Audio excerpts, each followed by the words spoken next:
قرآن کے چمن سے ہدایت کے پھول چن، کچھ کام آئے گی نا یہ خالی ادھیڑ بن۔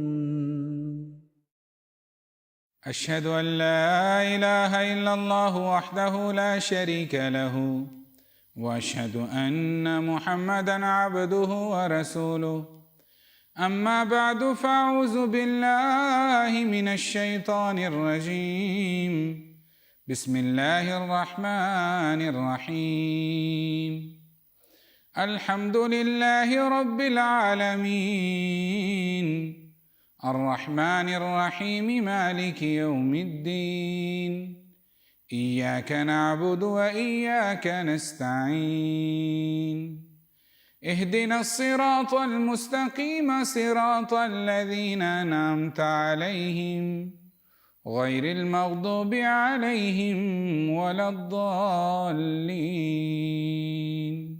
آمین۔ اللہم صل علی محمد وعلى آل محمد كما صليت على إبراهيم وعلى آل إبراهيم إنك حميد مجيد، اللهم بارك على محمد وعلى آل محمد كما باركت على إبراهيم وعلى آل إبراهيم إنك حميد مجيد۔ السلام علیکم ورحمۃ اللہ وبرکاتہ۔ ناظرین کرام، ایک بار پھر ہم آپ کی خدمت میں پروگرام تبویب القرآن کے ساتھ حاضر ہیں۔ جیسا کہ آپ جانتے ہیں کہ اس پروگرام کا مقصد قرآن کریم کے مختلف مضامین آپ کی خدمت میں پیش کرنا ہے۔ اس پروگرام میں جن امور پر گفتگو کی جاتی ہے وہ سیدنا حضرت اقدس مسیح موعود علیہ السلام اور آپ کے خلفائے کرام کے بیان فرمودہ تفسیری نکات پر مشتمل ہوا کرتی ہے۔ آج جس موضوع پر ہم بات کریں گے وہ ہے سورۃ الفاتحہ کے محاسن اور اس کی برکات۔ حضرت خلیفۃ المسیح الاول رضی اللہ تعالیٰ عنہ فرماتے ہیں کہ حضرت اقدس مسیح موعود علیہ السلام نے سورۃ الفاتحہ کی تفسیر 3 کتب میں بڑی تفصیل اور انتہائی لطیف پیرائے میں بیان فرمائی ہے۔ ان کتب میں براہین احمدیہ ہے جو اردو زبان میں تحریر شدہ ہے، جبکہ کرامات الصادقین اور اعجاز المسیح عربی زبان میں تصنیف کی گئی ہیں۔ حضرت خلیفۃ المسیح الاول رضی اللہ تعالی عنہ فرماتے ہیں وہ بڑا خوش قسمت ہوگا جس کو اللہ تعالیٰ توفیق دے کہ وہ کم از کم ان تفاسیر کا مطالعہ کرے۔ ہمارے ناظرین کی سہولت کے لیے یہ بات قابل ذکر ہے کہ ان عربی کتب کا اردو ترجمہ دستیاب ہے، جسے آپ اپنی جماعت کے کسی بھی بک شاپ یا پھر جماعت کی آفیشیل ویب سائٹ الاسلام.org سے حاصل کر سکتے ہیں۔ اسی طرح تفسیر حضرت مسیح موعود علیہ السلام کی جلد اول جو تقریباً 400 صفحات پر مشتمل ہے بآسانی دستیاب ہے۔ احباب کرام، اس کا بھی ضرور مطالعہ کریں۔ قرآن کریم اور احادیث میں سورۃ الفاتحہ کے کئی نام بیان ہوئے ہیں جو اس سورت کی عظمت اور اس کی برکات اور اس کی اہمیت پر دلیل ہے۔ احادیث میں اس سورت کا نام فاتحۃ الکتاب رکھا گیا ہے، جیسا کہ حدیث کے الفاظ ہیں لا صلاۃ لمن لم یقرأ بفاتحۃ الکتاب، جو شخص نماز میں سورۃ الفاتحہ کی تلاوت نہیں کرتا اس کی نماز ادھوری ہوگی۔ حضرت اقدس مسیح موعود علیہ السلام نماز میں سورۃ الفاتحہ کا پڑھنا ضروری خیال فرماتے تھے، لیکن جو نہیں پڑھتا تھا اس کے بارے میں یہ نہیں فرماتے تھے کہ اس کی نماز ضائع ہو گئی، افضلیت پڑھنے میں ہے۔ اسی طرح یہ بھی خیال پیدا ہو سکتا ہے کہ وہ شخص جس کو عربی پڑھنے ہی نہیں آتی تو وہ بیچارہ کیا کرے۔ تو اس صورت میں حضرت مصلح موعود رضی اللہ تعالیٰ عنہ نے ہماری رہنمائی فرمائی ہے۔